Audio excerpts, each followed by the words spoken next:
Okay, so then welcome to day 2 of Chasing Giants 2026. Hopefully you would have had a great night's rest and some good food and energized for day 2.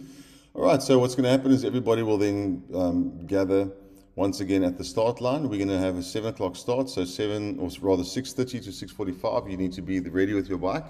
We will not allow anyone to leave after 7:30 as the sweeps go out at these times, and yeah, that's just part of the rules. So you'll hook an immediate left, and once again, just trying to get you out of the state.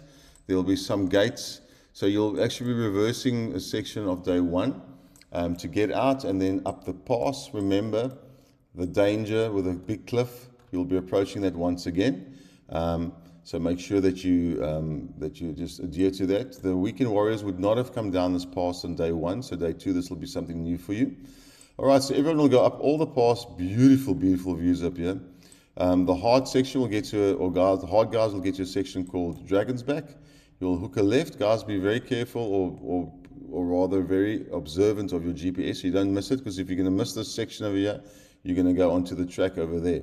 So make sure that you guys are observant of your GPS at all times. Dragon's Back, it's quite famous for the big rocks and the section and the steepness. Guys, en route, there will be markers on day 1 and day 2, or rather stickers at boards. You have to stop at those signboards and take the sticker and put it on your helmet. I think it's on the right-hand side. I'm not sure what it says. We'll just confirm that with you. And you have no idea where these stickers are. I might have them up Dragon's Back. We might have them up different places. So, yeah, that's how we determine if you have finished the loop or not of whatever section you've set or loop you've set. Everyone then goes down Camel's Back. Very steep, long, grassy section, quite rutted at this stage. And just while I'm on the grass section, or the grassy sort of routes or areas, guys, the grass is exceptionally long this year, over your head in some places. So I do apologize for the front runners. You're going to create a beautiful track for everyone else.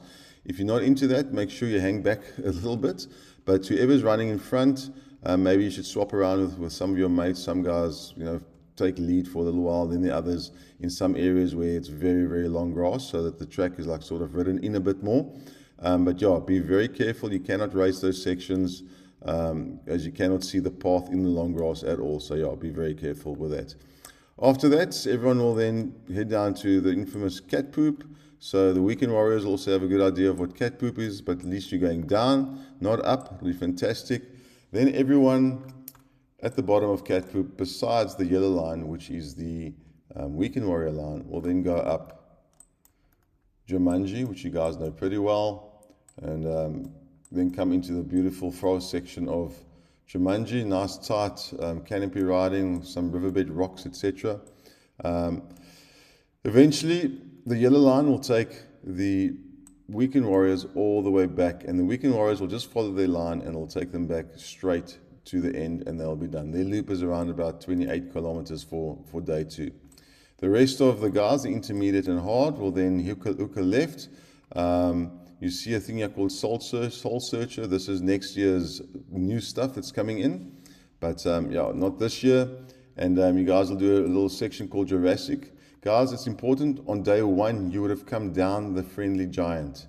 Make sure when you guys go up the start of Friendly Giant that you don't continue going up the mountain. All right, there's an immediate left, immediate right on your section of going up. So make sure that you watch your GPS going up there. Otherwise, you can find yourself at the top of the mountain and realize that you're off track. There's a very, very, very steep mountain climb over here. It's like a rock. We call it like a rocket climb. There are ways to get around it for the intermediate guys, or wherever. If you cannot get up there, just find your own way to the top of this mountain and get back to the, back on track. Everyone will then do pine dining. Guys, again, this area was burnt last year. The grass is super long this year, so be very careful of that. Couple river crossings, general enduro terrain, belly flop. That first year, the guys really, really battled going up there, but we're not going up there, we're going down there, a little, very short little section. Eventually, all the lines, as you can see them, will then join up together, general enduro terrain, and I'm guessing you'll get to refuel around about 36 kilometers, which is quite short for the first section. That'll be after everyone does popcorn.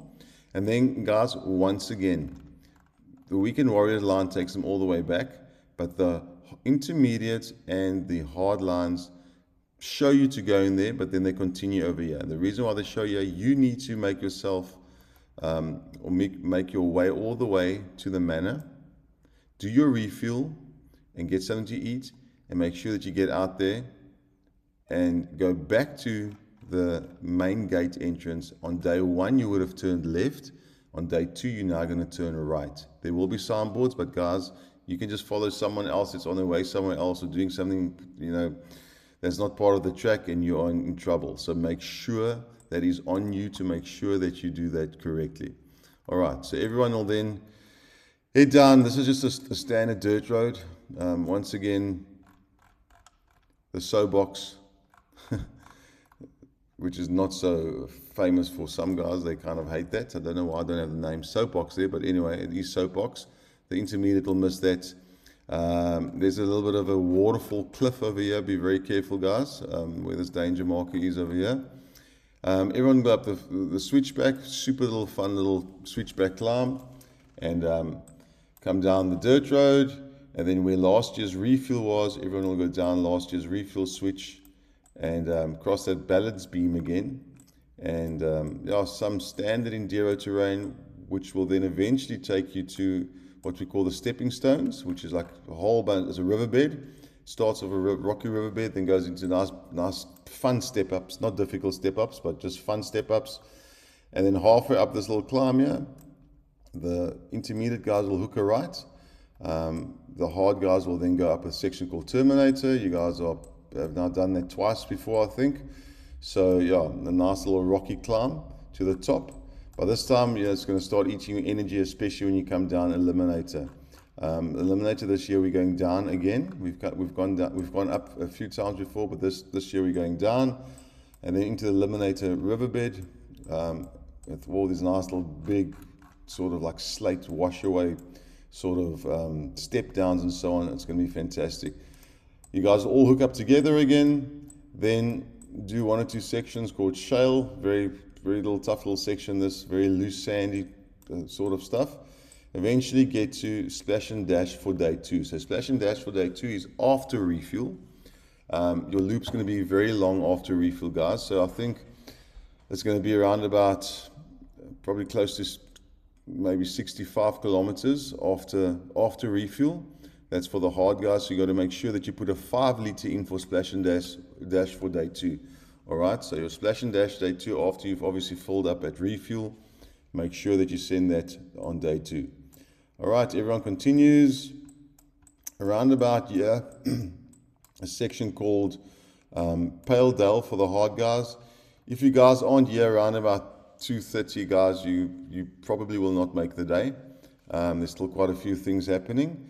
So if any sweep or myself find you on the loop, and you have to listen to us, guys. We know what's ahead of you.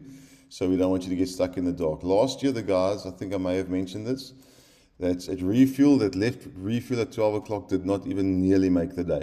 All right, so that's why we're doing our cutoffs at 11:30 this year. And yeah, hopefully you do make it. So just general enduro terrain, tipping points, quite a nice little climb as well, like a little switchbacky climb. Couple river crossings. Once again, you're close to the community, guys. If you have little sweets and stuff on you, give it to the little kids. If there's time for you to do so, stop, wave, be friendly. Don't get involved with people. If anyone wants to stop you and talk to you about stuff, don't get involved. Just wave and continue. All right, the hard guys will then end up doing the Balfour switch. It's not a new thing, but it will be new to you on day 2, as many other things are. Everyone will then connect together. Unfortunately, there's still stepsister going up and stairway to heaven going down for the intermediate and the hard. The hard will then reverse Cobra, which we did on day 1, and then eventually meet up in the reserve area. Watch out, there are some giraffes and zebra and stuff in this area. Just be aware of that, and then hopefully it won't be dark by the time you guys get here. Back to the security gate and back to the start line. Guys, it's all about safety and fun. Don't try and be a hero. And we are going to be stricter this year with the cutoffs. We are, every single year, we're getting 6, 7 o'clock in the dark with the last 10 riders or so. We're not doing that anymore. Yeah, I would say, an 8-hour day is long enough. And yeah, we are so excited just to ride with you guys and be with you guys. And if there's any questions, let me know and we'll take it from there. But otherwise, look forward to it. It's going to be a lot of fun.